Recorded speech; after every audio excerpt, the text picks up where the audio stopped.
Hi, hello mga kabato! Kamusta kayo? So today sasagutin ko lang yung question ng isa nating dialysis patient kanina. Ang inas niya is, paano daw ba maiiwasan na lumaki yung kanyang fistula? So, number one dyan ay ang pag-iba-iba ng lugar ng tusok ng inyong fistula.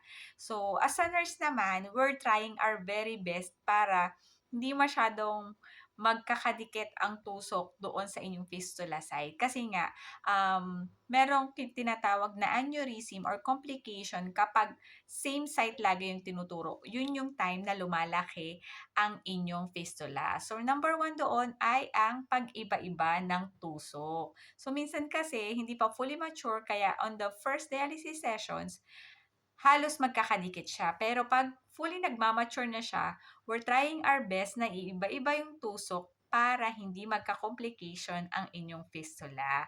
So ayun lamang po.